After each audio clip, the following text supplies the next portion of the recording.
नमस्कार, commodity roundup में आपका स्वागत है। मैं हूं मनीषा गुप्ता। बात हम आज करेंगे गुआर की, जहां पर फसल को लेकर काफी कशमकश है, खींचातानी भी है।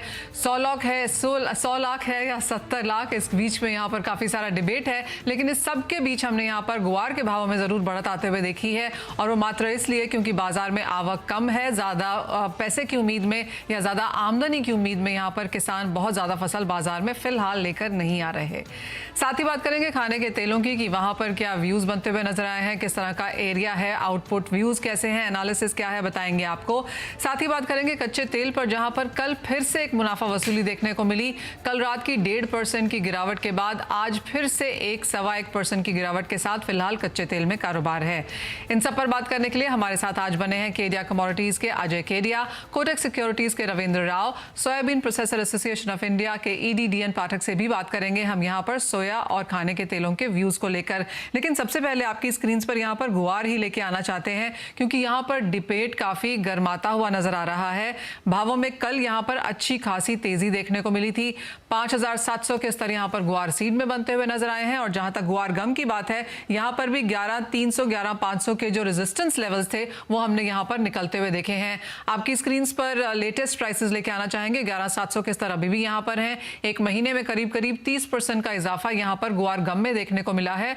गुआर सीड की अगर बात की जाए तो यहाँ पर इनिशियल गिरावट के बाद अब बहुत ही फ्लैट कारोबार है, लेकिन यहाँ पर भी 23% की तेजी एक महीने में। 5,600 के स्तर आपकी स्क्रीन पर यहाँ।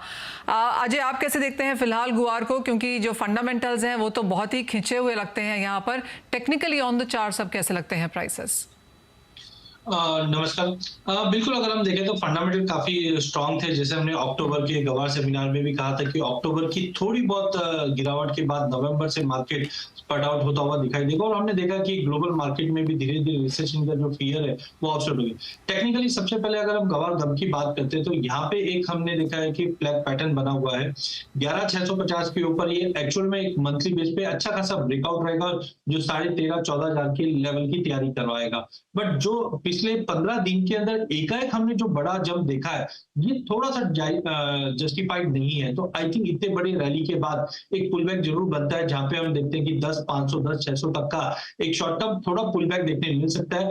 दैट डजंट मींस कि फंडामेंटल में कोई बहुत ही बड़ा चेंज आ गया। ट्रेंड पॉजिटिव ही है, बट टेक्निकली जैसे हम बोलते हैं कुछ रिट्रेस होना बहुत जरूरी है। तो आई थिंक थोड़ा सा एक रिट्रेसमेंट हो सकता है अगले 2-5 दिनों के अंदर, बट अगले हफ्ते से ये रैली फिर से स्टार्ट होगी। अगर हम फरवरी मार्च तक की बात करें तो I am very much bullish कि ये 13,500 से 14,000 तक का लेवल गवार गम में दिखा देगा।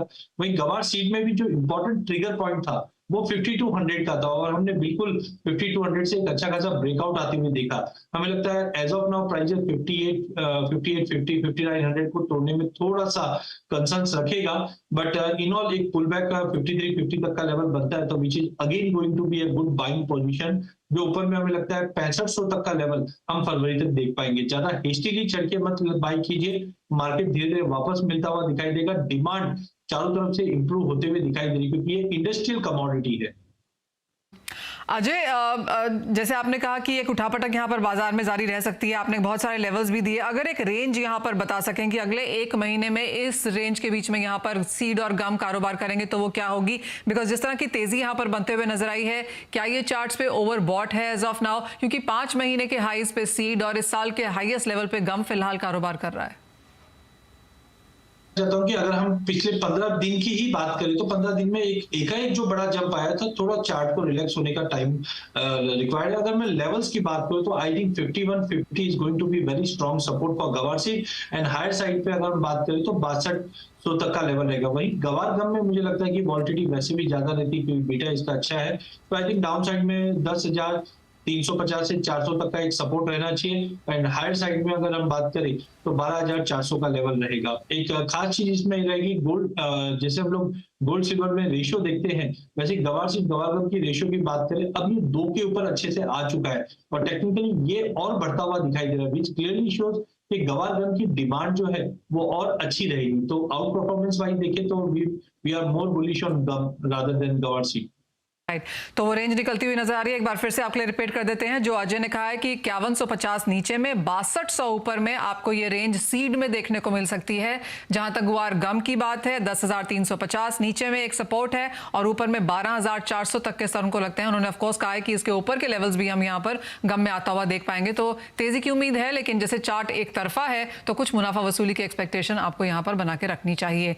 लेकिन आगे बढ़ते हैं और बात हम यहाँ पर खाने के तेलों की करते हैं। हमारे साथ सुपा के ईडी डीएन पाठक जी जुड़े हैं। पाठक जी नमस्कार। यहाँ पर खाने के तेलों में भी उठापटक जारी है। ज्यादातर तो यहाँ पर मुनाफा वसूली ही अंतर्राष्ट्रीय बाजारों में देखने को मिली है। As of now Indian markets में फसल को लेकर जो लेटेस्ट ट्रेंड्स हैं, कैसे देखते हैं आप उसे? देखिए, फसल जो सोपा ने अनुमान जताया है, इस बार पहली बार हुआ है कि मोर और लेस पूरा ट्रेड कहता है कि नहीं, अनुमान बहुत क्लोज हैं एक्चुअल के। तो फसल तो 120 लाख टन है डेफिनेटली।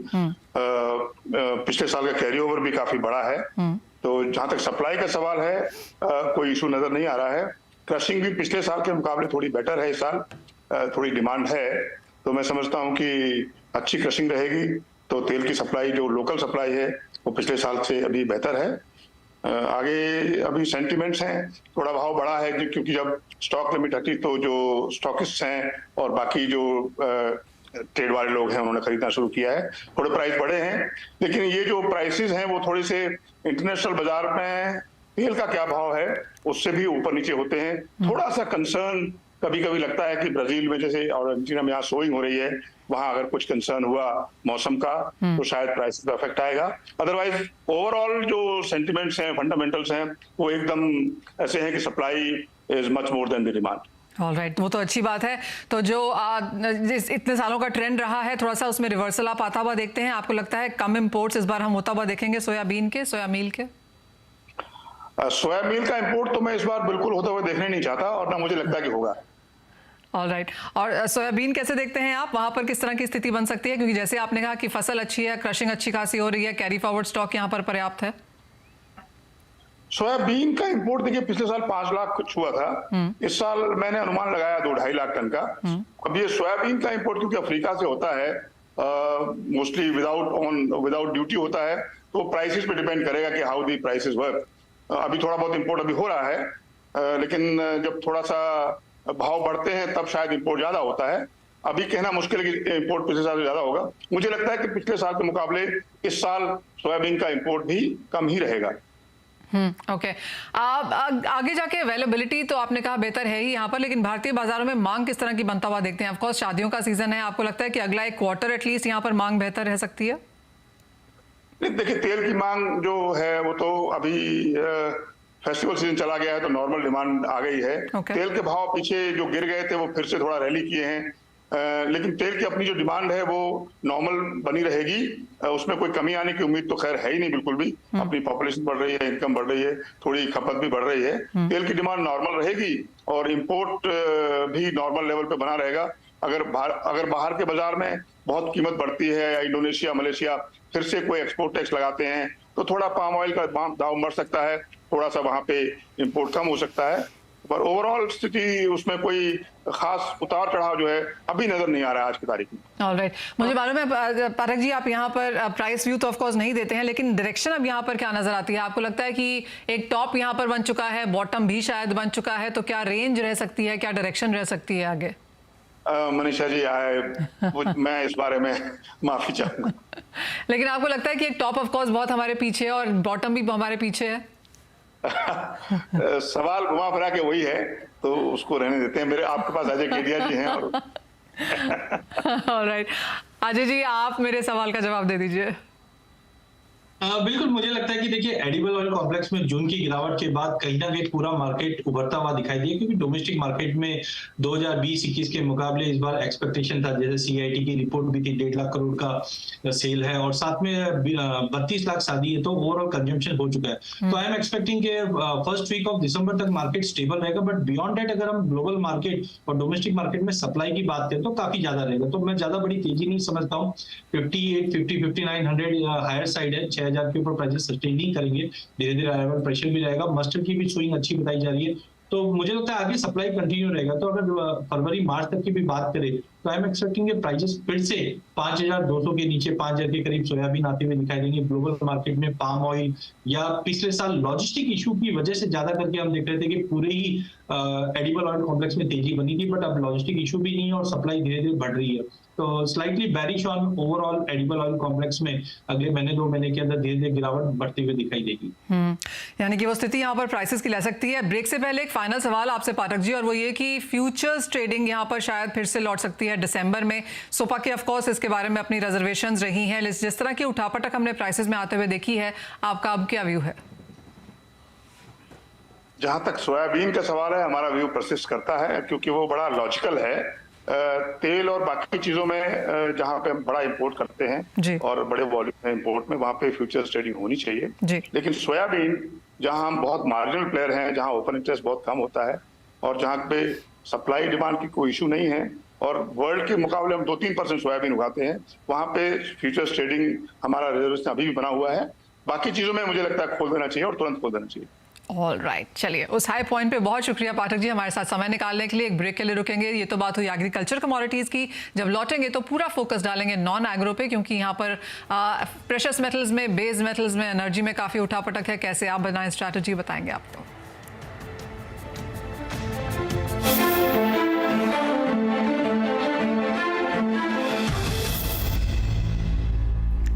नमस्कार, आपका स्वागत है। कोटक सिक्योरिटीज के रविंद्र राव भी हमारे साथ चर्चा में जुड़ रहे हैं और शुरुआत हम यहां पर कच्चे तेल के साथ करेंगे, जहां पर ऊपरी स्तरों पर हमने रेजिस्टेंस बनता हुआ देखा और मुनाफा वसूली कल और आज भी जारी है।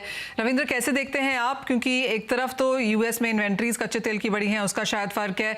दूसरा जो दुर्जावा पाइपलाइन है, वहां पर जो रिजम्पशन हो गई है, उसका भी प्रीमियम बाजार से हटता हुआ नजर आया है। इंपॉर्टेंट पॉइंट ये भी है कि 90 के लेवल्स यहाँ पर होल्ड करते हैं। आप कैसे देखेंगे स्ट्रैटेजीज? Good morning Manisha. जी हाँ, आई थिंक इन्वेंट्री थोड़े से मिक्स्ड है। हालांकि क्रूड इन्वेंट्रीज तो गिर के आए थे, बट जो प्रोडक्ट इन्वेंट्रीज है उसमें हमने एक बढ़त देखी थी। आई थिंक उस वजह से क्रूड को एक सपोर्ट नहीं मिला। I think the major factor is जो जियोपॉलिटिकल प्रीमियम बिल्ट इन हुआ था आफ्टर जो पोलिश टेरिटरी में जो मिसाइल अटैक हुआ था। आई थिंक उसे अभी नेगेट किया गया है और आई think that has taken out the premium of from crude, और उस वजह से हमने एक फॉल देखा है क्रूड में। एंड आई थिंक ये फॉल थोड़ा सा कंटिन्यू रह सकता है क्योंकि कोई भी पॉजिटिव फैक्टर्स नहीं है। आई थिंक सप्लाई टाइटनेस अभी भी कंसर्न है, बट उससे बड़ा कंसर्न डिमांड है, क्योंकि चाइना में अभी भी कोविड केसेस बढ़ रहे हैं। एंड वैसे अगर दूसरे रेस्ट ऑफ द वर्ल्ड के साथ कंपेयर करें तो नंबर्स कम है, बट वहां पे जो स्ट्रिक्ट पॉलिसीज है, आई थिंक उसके चलते डिमांड को लेके बहुत चिंता है और उस वजह से क्रूड को एक अपसाइड ट्रिगर नहीं मिल रहा है। मेरे हिसाब से प्राइस एक्शन देखे तो 84.70 84.70 डॉलर्स WTI में एक अच्छा सपोर्ट है। अगर उसके नीचे क्लोजिंग आ जाता है, पॉसिबली आज आ सकता है, तो मेरे हिसाब से $82 तक के जाने के चांसेस है। अगर MCX के प्राइसेस देखें तो आई थिंक 6,750 6,700 तक के लेवल्स वेरी मच पॉसिबल है। तो मेरे हिसाब से जो 85 से 90 का रेंज था वो अभी निकल चुका है, और अगर हम आज 84.70 के नीचे अगर क्लोज देखते हैं तो I think the range would become somewhere around 86 to 82 81 dollars. तो मेरे हिसाब से बायस थोड़ा सा नेगेटिव ही है, प्लस डॉलर रिकवरी से भी हमें थोड़ा सा एक डाउनसाइड मूव मिला है। तो I think till the factor is on, I think थोड़ा सा डाउनसाइड कंटिन्यू रहेगा। मेटल्स का भी काफी हद तक यही हाल है। कुछ मुनाफा वसूली यहाँ पर भी देखने को मिली है, जिस तरह का चाइना का हाउसिंग डेटा आया है और जो डॉलर में हल्की सी स्ट्रेंथ है। कॉपर अपने 5 महीने के हाई से जरूर गिरता हुआ नजर आया है, लेकिन रविंद्र, कुछ आउट परफॉर्मेंस हमने यहाँ पर बैटरी मेटल्स में से आते हुए देखी है। लेड और निकल पिछले 24 घंटों में बेहतर प्रदर्शन दिखाए हैं। वेल हाँ, एक्चुअली थोड़े से मिक्स्ड है अगर मेटल्स की चाल देखें, क्योंकि कॉपर में हमने एक बढ़त देखी थी फ्रॉम ऑलमोस्ट 640 650 से लेके 706 के आसपास। इवन जिंक में हमने एक बढ़त देखी थी, एल्यूमिनियम में बढ़त देखी थी, but I think rest of the metals were steady. तो मेरे हिसाब से वही हम करेक्टिव मूव अभी थोड़ा सा कॉपर और जिंक में देख रहे हैं, लेकिन मेरे हिसाब से this is just a correction. Dollar जो रिकवरी हुई है, आई थिंक उसकी वजह से थोड़ा सा एक करेक्टिव मूव है। अदरवाइज आई थिंक इसमें लोअर लेवल्स पे हमें फिर से एक बार सपोर्ट देख सकते हैं। तो मुझे लगता है कि लोअर लेवल से फिर से एक बार इसमें बाइंग लौट सकती है। कॉपर में आई एम क्वाइट ऑप्टिमिस्टिक। मुझे लगता है कि अराउंड 725 तक के लेवल्स कॉपर में अभी भी पॉसिबल है। इंट्राडे पर्सपेक्टिव से there is a possibility it might come down till 680 678 levels, but वहां से बाइंग आनी चाहिए। इवन जिंक में मेरे हिसाब से 266 265 तक के लेवल्स पॉसिबल है, बट वहां से एक बार बाइंग फिर से रीइमर्ज हो सकती है। सो ओवरऑल मुझे लगता है कि ओवरऑल बेस मेटल पैक्स में अभी भी स्ट्रेंथ है, सो lower level buying is suggested. Alright, खरीदारी यहाँ पर मेटल्स में अभी भी करके चलनी चाहिए। बात अब यहाँ पर सोने चांदी की कर लेते हैं, क्योंकि ये एक और हफ्ता है और दूसरा ऐसा लगातार हफ्ता है जहाँ पर बढ़त जारी है। सोने के भावों में 53,000 तक के लेवल्स यहाँ पर अभी भी होल्ड कर रहे हैं। कैसे देखते हैं आप अजय गोल्ड के प्राइसेस को करंट लेवल्स पे? देखिए, प्राइजेस ने इन लाइन ऑफ एक्सपेक्टेशन काफी अच्छा रैली अप किया है। इंटरनेशनल में वी आर एक्सपेक्टिंग कि 1800 प्लस का ईयर एंड होना चाहिए, बट 2-3 दिन से हम देख रहे हैं प्राइजेस 53,100 के ऊपर सस्टेन नहीं कर पा रहा है। नो डाउट रुपए की गिरावट है, वो कहीं ना कहीं प्राइजेस को सपोर्ट करने की पूरी कोशिश कर रही है, बट एक करेक्टिव डिप अगर 1740 तक का भी लेवल आ जाता है गोल्ड में, तो which is a good sign gold को बाइंग करने के लिए। डोमेस्टिक मार्केट में आई थिंक कि 52,600 650 तक का पुल बैक मिलता है, which is good to buy, but overall I am expecting कि 1820 तक का लेवल ईयर एंड और डोमेस्टिक मार्केट में 53,600 तक के भी लेवल हम देख पाएंगे। ज्यादा करके हम देखते हैं एक्सपायरी के पीरियड में एक करेक्शन आता भी है, तो मे बी एक थोड़ा बहुत करेक्शन मिल जाए, which is good to buy again. जी हाँ, कुछ मुनाफा वसूली जारी रह सकती है, लेकिन खरीदारी के मौके आपको यहाँ पर ढूंढने हैं। चांदी कैसे देखते हैं आप रविंद्र? और $22 के आसपास यहाँ पर ये भी घूमती हुई। Well I think Manisha, precious metals में एक एग्जॉशन दिख रहा है, क्योंकि जो भी खराब डेटास आ रहे थे यूएस से, I think that was supporting gold prices, sorry precious metal prices, क्योंकि जो एक्सपेक्टेशन है कि फेड अपना जो रेट हाइक है उसे थोड़ा सा स्लो करेगा। बट कल का जो रिटेल सेल्स का डेटा आया, I think that has slightly supported the bear case, और उस वजह से मेरे हिसाब से हमने एक मुनाफा वसूली देखा है। And I think this might continue, क्योंकि अभी मेजर कोई ट्रिगर नहीं है। अभी हम आई थिंक फॉर दिसंबर का जो इन्फ्लेशन रिपोर्ट और जो नॉन फार्म पेरोल्स है, दैट विल बी वॉच्ड, क्योंकि उसके बाद ही फिर से फेड की मीटिंग है। तो मेरे हिसाब से तब तक गोल्ड एक दायरे में रहेगा, प्राइस सिल्वर गोल्ड दोनों ही एक दायरे में रहेगा। सिल्वर की अगर बात करें तो आई थिंक एक 2207 का एक रेजिस्टेंस है, जिसके ऊपर अभी तक क्लोज नहीं हुआ है। आई think that is very very crucial, क्योंकि वो एक 252 डे मूविंग एवरेज का रेजिस्टेंस है डेली चार्ट पर। तो जब तक उसके ऊपर क्लोज नहीं होता है, पॉसिबिलिटी है कि ये अराउंड $1.5 के रेंज में रहेगा।